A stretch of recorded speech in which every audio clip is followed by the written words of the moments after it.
channel. My name is Tabitha, and I am going to be bringing you a video series on women's health and beauty.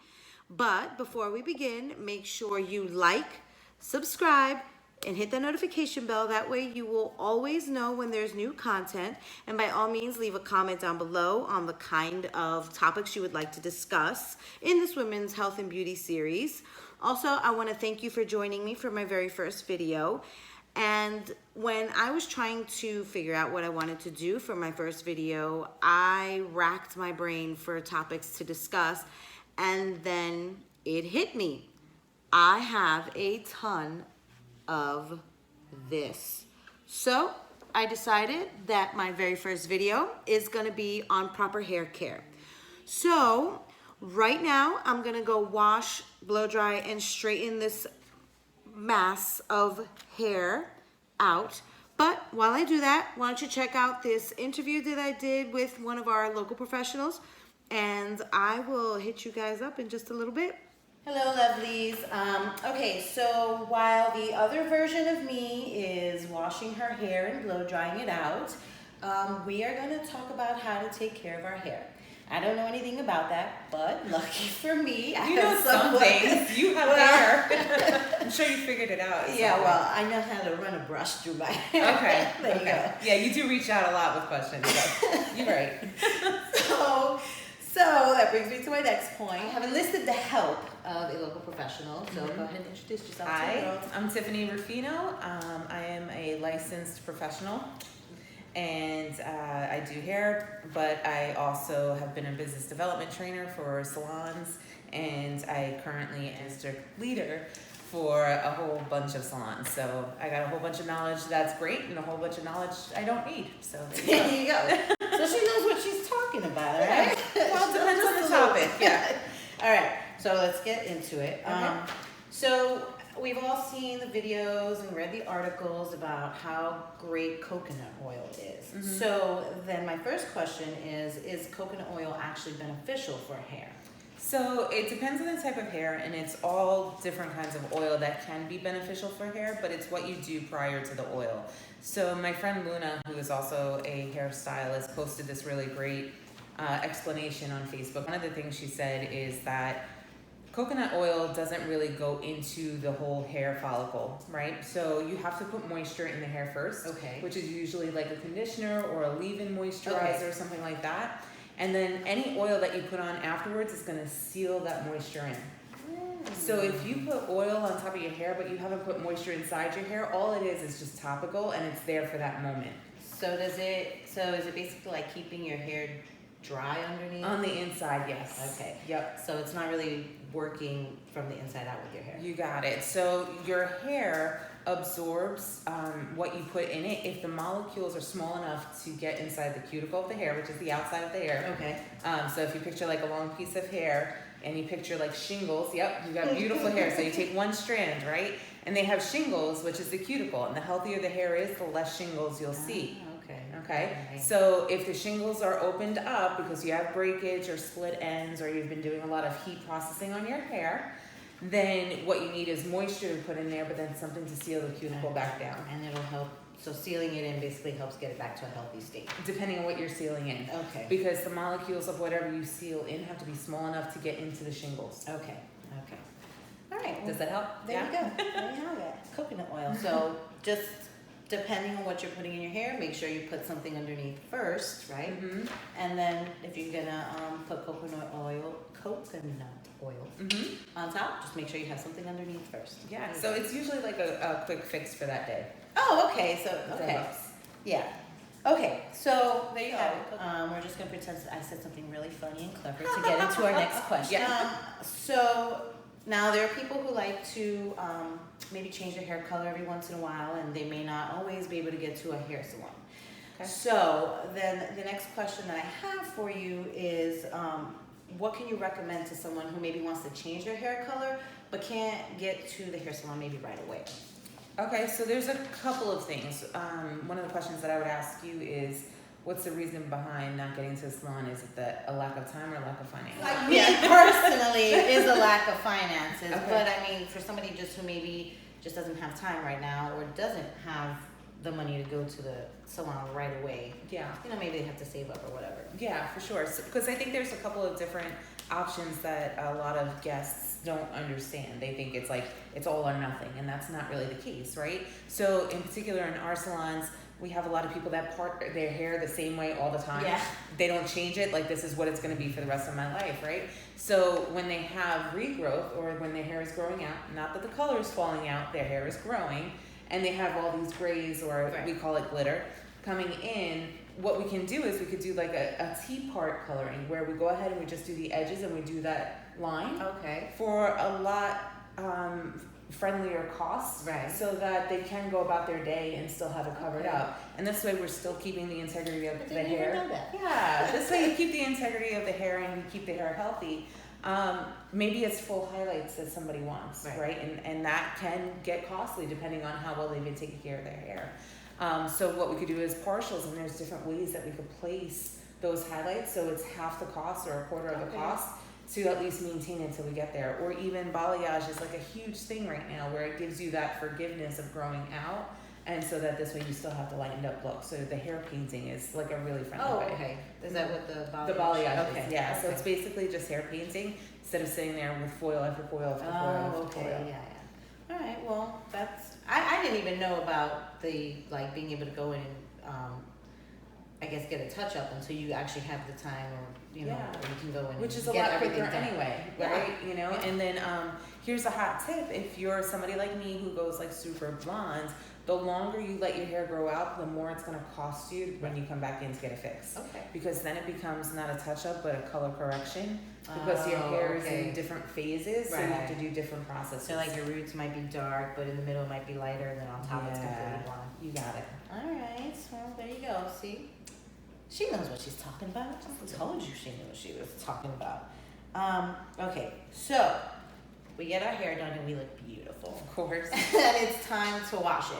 Yeah. I personally like to take Hellfire showers. Okay. So, so I don't. But when I wash my hair, I'm always worried that like water that hot may not be good for my hair to wash in water that hot. So, is there like an ideal temperature for you to be washing your hair when you do need to wash it? That's a great question. So I think there's a couple of factors in that, right?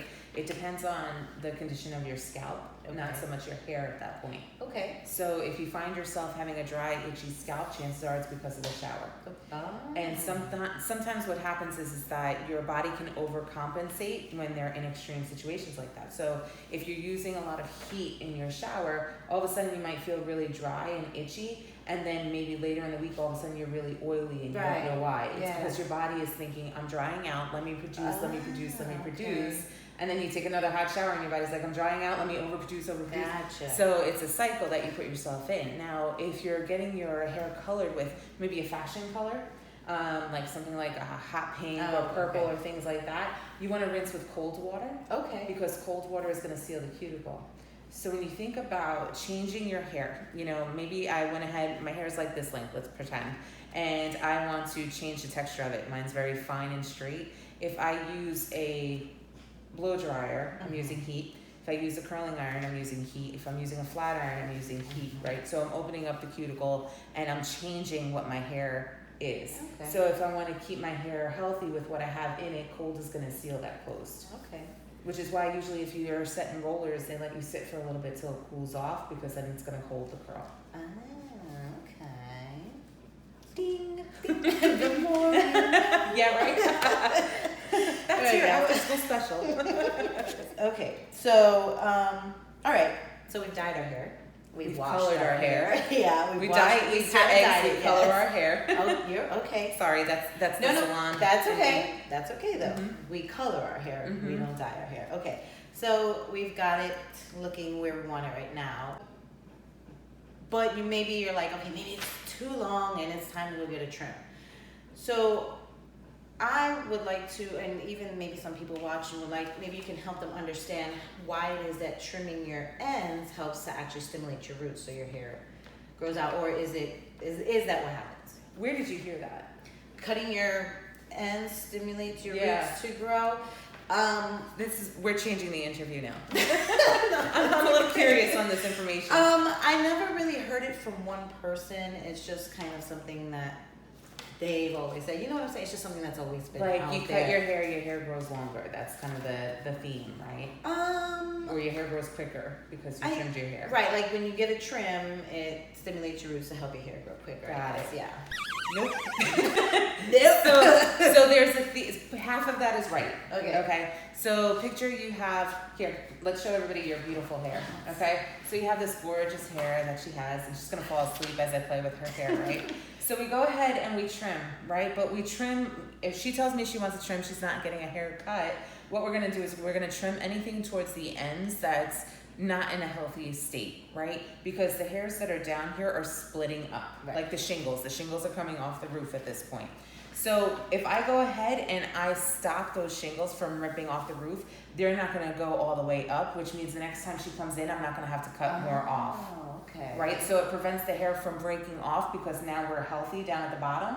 Kind of like if you got extensions and you burn the extension at the end so it stays in your hair. Okay.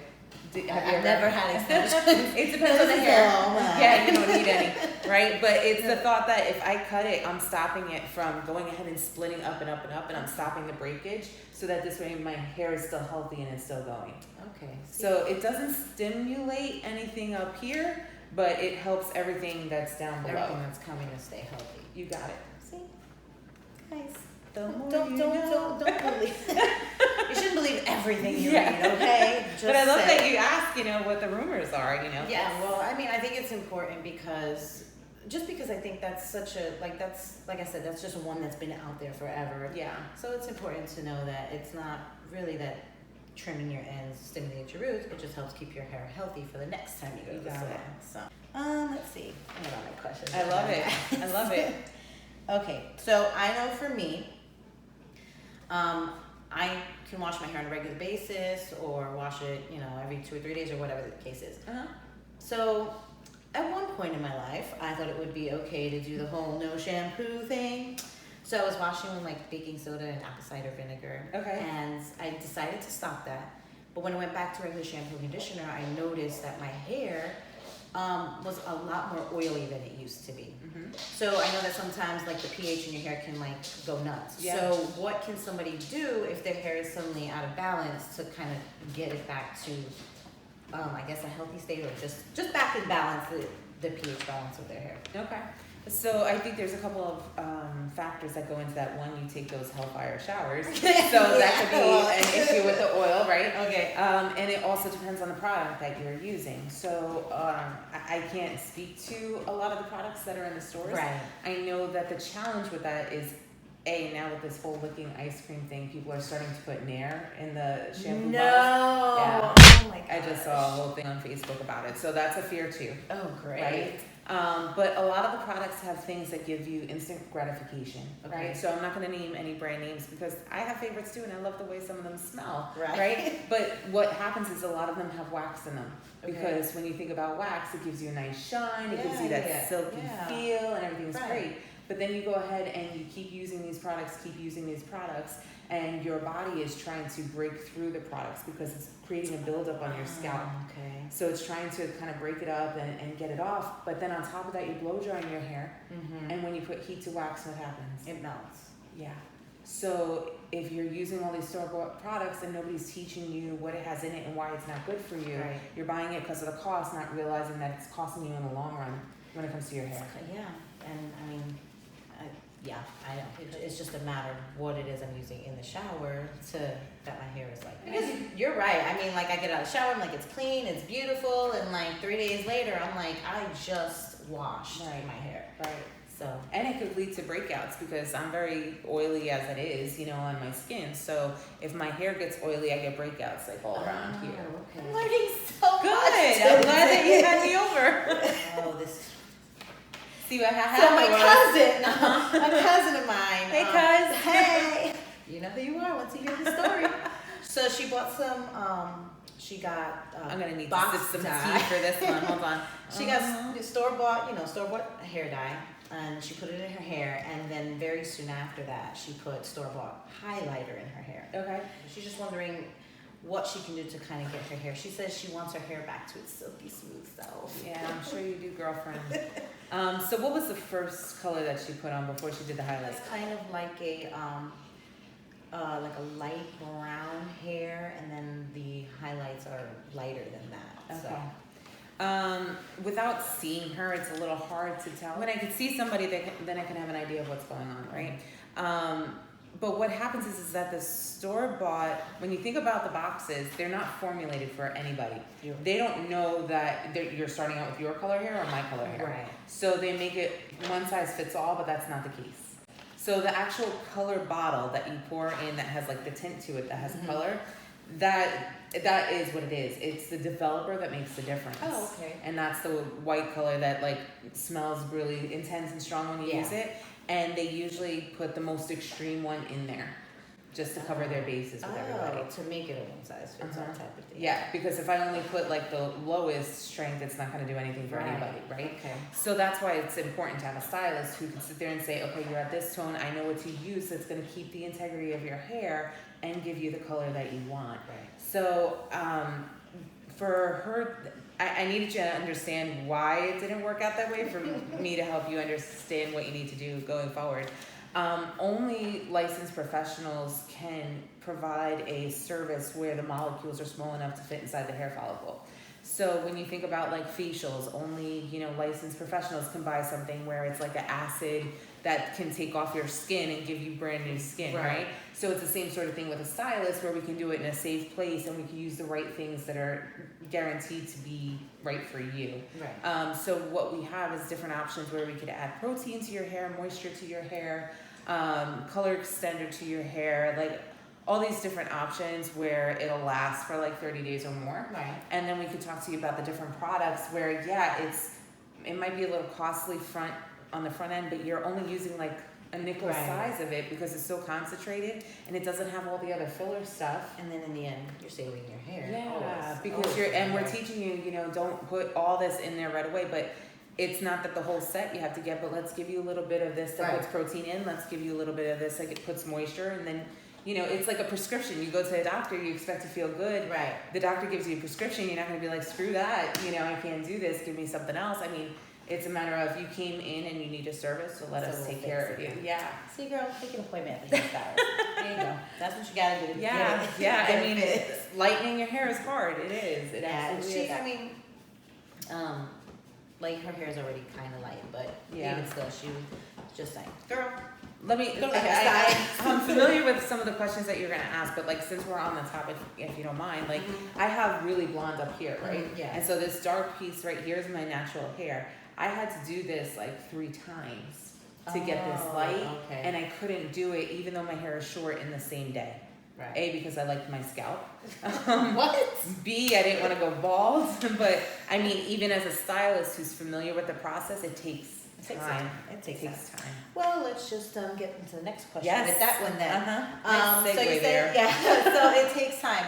So if you could just explain, because there's some people that want to go into the salon and they have this color hair and they want to walk out with this color hair, but they don't, sometimes they don't understand that it's a multi-step process. So can you just explain why it's safer, I guess, to go to do or why it's healthier for your hair to do the multi-step process versus trying to walk in with black hair and walk out with blonde hair? Yeah, so part of it is the hair that's coming in natural or is it from the store? Right. So if it's from the store or even if it's natural, it's not just taking it from point A to point B, right? So you have like the darkest level on this side of the scale and then the lightest level on the other side. And I don't know if you can see that. And so there's different steps that have to happen to lift that color out of the hair. And it's not that you're removing the color from the hair when you use lightener, because if that was the case, then you would see all this beautiful color like wash out. Right? So you're breaking up molecules with the lightener that you're using. Okay. Getting a little scientific here, but that's, you need to understand the process. So when you get a developer, usually the developers that we use in the salons are at like a 40. Right? So what that means is 40 can lift 4 levels. Oh, okay. So when I use it with the lightener, you're over here on a dark level, you want to get over here, I can only go up to here. Right. Depending on what you could afford, I could do it again and do it one more time, but I have to do it in a way where I see how your hair is responding to it. Okay. Because if it's Alright. splitting up, then you're gonna have ramen noodles for hair. Oh, who doesn't want that? Yeah. So that's like when they say like test a small area before Yeah, using like it. because I could go ahead and I could pull a strand of your hair, and up at the top it'll lift beautifully because it's natural. But then everything else that's gone on in your life is in your hair, right? So I might have gotten henna color at this point, might have used box dye, had a bad moment, all this stuff environmental. I gotta break through all of that, and then at the end it might be pure white, and then yellow, and then orange, and then even red, because red is an undertone of the black sometimes, depending on the levels. So. It's a process, and a lot of people want to keep your length and then go this light in one shot. And that's not a thing. I wouldn't imagine that it is. It's just overall, it's just healthier. It's better for the health of your scalp and your hair, and to do this multi-step process. Yeah. I mean, like you said, you don't want to go bald trying to do this. You know what I'm saying? Like Right. you just take your time. Do it. Don't be crazy. Well, because in the meantime, what we could do is we could put additives, like, there's additives such as pH Bonder, which is similar to Olaplex, but it's made by Redken. Okay. So we could put that in with the lightener. So as it's taking this color and breaking it up, the pH Bonder is going in and repairing them as it goes. For that. See? Right? But that's not something that's over the counter. So for people who are interested in pH levels, and getting the hair back to a different quality, we can do treatments like that.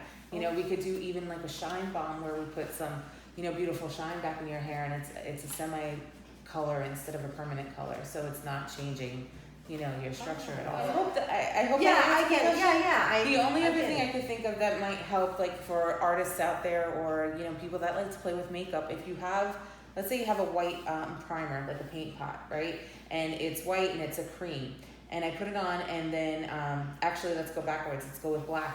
I have black, and I'm like, oh shoot, I used the wrong color on my face. I need to get rid of it, and I put white on top of black. What's gonna happen? Great. Right?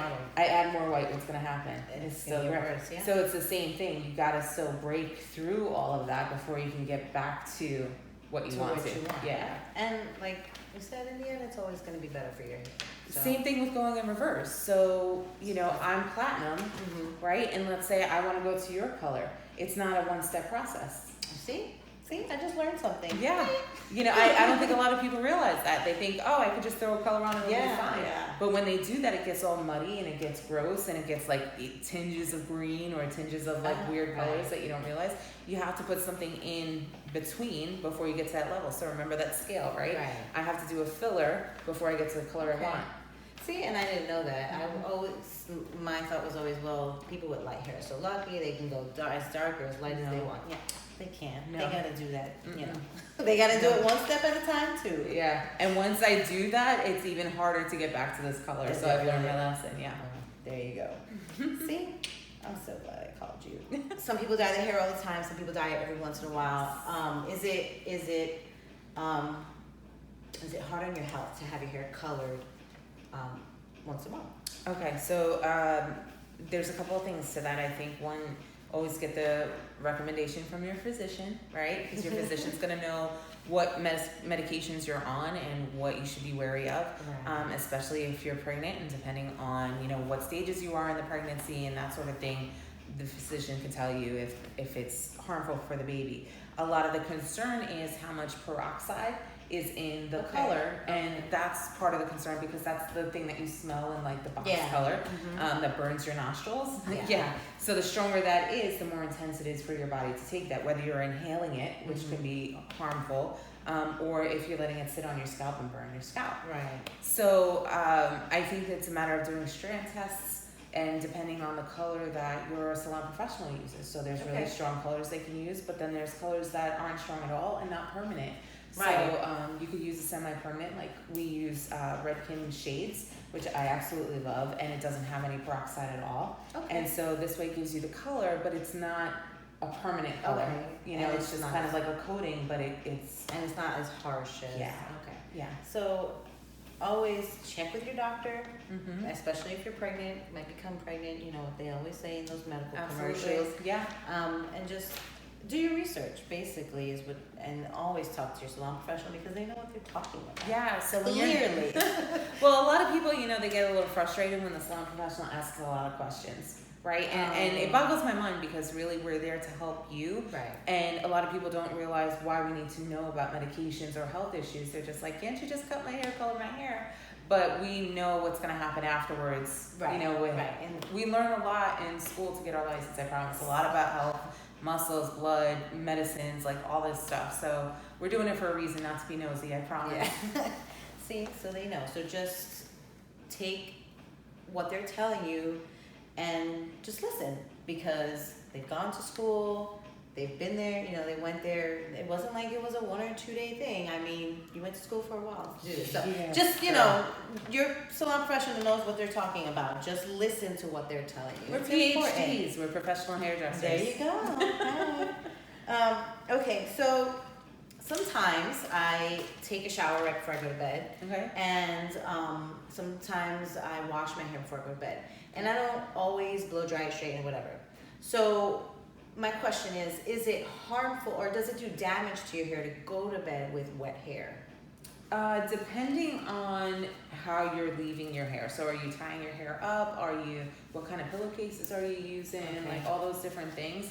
I've gone to bed with my hair wet too.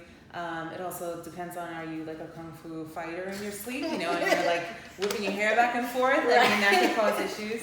Hair ties are always going to be an issue for your hair. I have a daughter who's 6, and she hates when I take her hair ties out at night. I don't ever go to bed with my hair tied up. I don't let her go to bed. The only time I might let her go to bed with her hair tied up is if she has a braid and it's at the bottom. Yeah. So her hair's not pulling all Good. night long. Just because personally, my own personal experience is that like I'll be sleeping and it's just uncomfortable for me. Yeah. So I can't imagine that wearing a hair tie to bed is good for your hair. Right. Especially wearing a hair tie with wet hair Right. is good for your However, hair. So- doing it at the ends are going to be trimmed anyway, right? Because the ends started up here Right, and right, they're right. their way down, so Right. they've been through a lot. Even if you have a child who has never had color or anything like that, there's environmental damage, right? So the other thing I wanted to add into all this is that when you go to the store to buy a color, I'm going a little off course. That's here, but okay. when you go to the store and you Fix it in segue, and you get the box color, you're putting box color onto hair that still has smoke, dust, things from the environment, product residue left over, wax if you're using like products from the store, and so that color has to break through all that stuff before it actually gets in. So I know one of the questions we were going to go into was about colors fading. Yes. And like the reds fading and Yes. things like that. So one of the pieces of that is that if you don't remove all the things that have been sitting on your hair for a while, your color is only sitting on that stuff. So it fades off quickly because it's never gone inside the hair to stay. Right. Okay. Which is why there is always this myth of you can't wash your hair before you go to the salon because your color is going to fade. Yeah. And that's not it. It's you have all this environmental stuff on there that we were putting the color on top of, so Right. it looked richer because it was right on the outside, not on the inside. And so when somebody goes I like to get voguing their as I hair- talk, apparently. It's all right. So when somebody goes to the salon to get their hair colored, you guys, like the salon professionals, end up washing the hair anyway, don't they? Yeah, Like, after the color, but also before, because Right. we have the opportunity to do a clarifying treatment. Okay. So a clarifying treatment goes onto the hair and it sits for like 15 minutes. And you can actually see it. You'll sit for 15 minutes, you're in like a plastic cap, and the residue will just pull off the hair and it pools at the bottom of the cap. And That it's like sounds this, so gross. it is. It's like this murky green color, but as stylists, we get so excited because we're like, yes, this is going to be a gorgeous color And it's- because I don't have to work with all this junk. And so that takes out all the environmental stuff like the smoke, the dirt, all that Yeah. stuff. So going back to a facial, when you get a facial done, and if you haven't, absolutely go, right? So you get a facial done, first thing they do is they cleanse you with soap, and then they exfoliate before they go ahead and put oils on your face or put a mask on, because if they don't take off the dead skin, then what are they doing all this oil and mask Right, for? exactly. That's like painting a wall that's got layers and layers and layers and layers. Yes, of girl. Yes, See, you got it. I know something. Now she gonna be a stylist. Okay, so we've seen there's a lot of this, and the other me's blow drying it out right now. So most days it's easy for me to just throw it up in ponytail because it's so long, because of the length, and it's easier for me to throw it up. But every once in a while when I do blow dry my hair, I use a heat shield spray. Good. So if you could just explain why it's beneficial to use the heat shield spray before you blow dry, straighten, whatever it is you want to do to your hair. I work in analogies the best. Okay, so you're baking cookies. Mhm. You go to reach for the cookies without an oven mitt, and you pull them out. What's gonna happen to You your are hand? gonna burn the mess out of your hand. Yeah. So the heat protectant is your cooking mitt, your Okay. oven mitt. So it just creates a barrier between you and the heat to do whatever you need to do to style it without damaging the hair. See, I'm Easy systematic. peasy. And you know, I actually didn't always use a heat shield Me spray, either, yeah. and that wonderful smell of burning hair. Yeah. You learn real quick, right? Yeah, Even exactly. in the YouTube videos with the girls and the hair pulls off. Yes. Oh my Okay. gosh. Yes. Yeah. So because of that, I started using the heat shield spray, and I've noticed that anytime I might smell that, it's just because I have the tool on too high. Or so I you just use lowered too the much tool. product, too. Yeah. So if you use too much product, you'll get a lot of smokiness because it's the product burning off. Oh, So just be okay. careful of how Okay, much so product. not as much. Mhm. Okay, see, and yeah, it works for me. And I like I said, if I feel that, if I do smell that burning, it's just because I have to turn my tool Yeah, down. that's So Nobody needs 450 degrees except for certain people. Like Oh. not everybody does. okay, Yeah. and I have a tool that goes all the way. You don't No, I don't. Okay, so we've touched on everything Bam. that I've asked for. So, Like a boss. but my last thing is, The bonus question. are there general tips that you can give for healthy hair? Yeah, I think part of it is, like we talked about, having regular trims. You don't have to shampoo every day unless you're using a lot of product every day. For me, I have to use a lot of hairspray and things to get my hair up, right? So for me, shampooing more often than not is a bonus. And I think taking your stylist recommendations and asking questions to understand why is important, you know? So you don't always have to just hear them. I know sometimes we get nervous in the chair, right? Because it causes the most anxiety second to going to the dentist. Because- Really? yeah. Wow. Yeah. Because I mean, you're changing someone's appearance, Yeah. right? Yeah. And we got sharp tools too. So if your stylist recommends something and they seem like they're rushed or that they're going fast, take a moment to ask them, okay, I don't understand, tell me why. And they're more than happy to talk about it. Sometimes they breeze through it because they think you don't want to hear it. Right. So I think it's a 50-50 relationship. You have to take the time, just like you would with your doctor, to ask questions and understand. The same thing with your hair, because there's a lot more to it than just going ahead, shampooing it and blow drying it and cutting it. See, guys. So there you have it. Do me a favor. If you've stuck with me this long, thank you very much for sticking with me this long.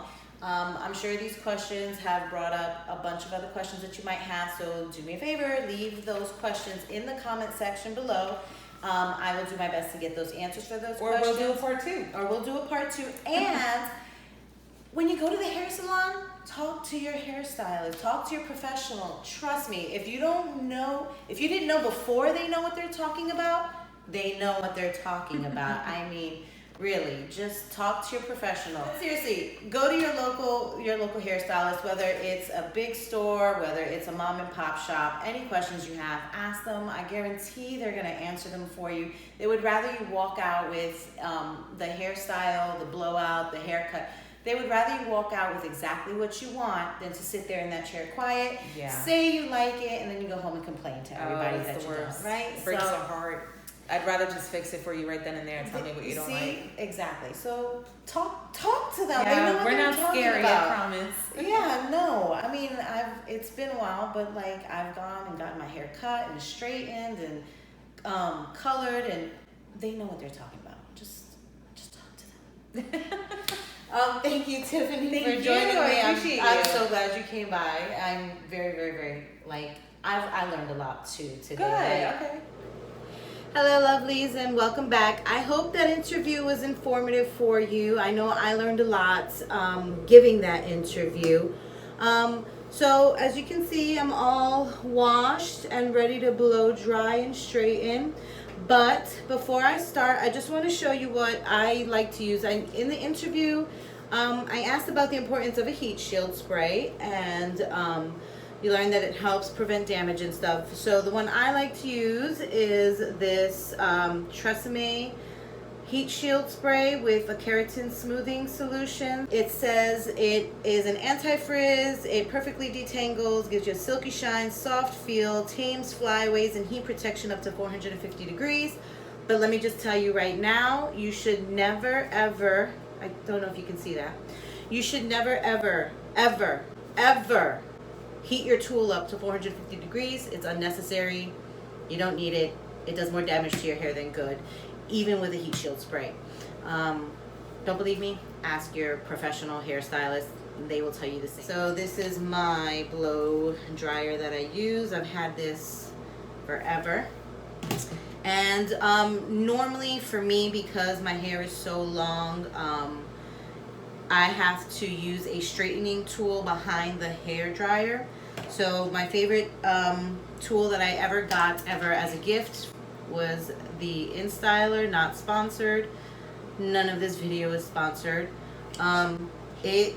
It works miracles, but that might be for another kind of video for another day. Right now, I'm just brushing my hair to get rid of the knots. I'm going to spray top to bottom, front to back, comb it out to spread the spray, and then tie the other end up till I'm ready to work on it. And here we go.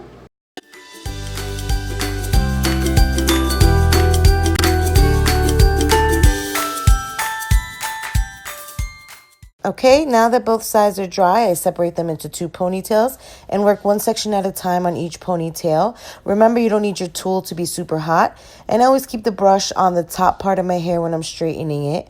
I find that with this tool, 3 passes tend to be enough in order for me to get my hair straightened the way that I like it. Okay, lovely. So this is the finished product with my heat shield spray, my blow dryer, and my hair straightener. I absolutely love when my hair is straight, but I tend to throw up in a ponytail a lot because, as you can see, it's pretty long, so it takes a little while for me to get this done. But thank you for sticking with me this long. I appreciate you more than you know. Don't forget to like, subscribe, hit that notification bell, leave a comment down below for any future topics you want to discuss. Tell your friends, tell your neighbors, tell your enemies, tell your mother, your father, and share this video so we can get the information out there. Who knows who might learn something from this video. Thanks again for sticking with me, and I'll see you in the next one. Stay beautiful. Bye.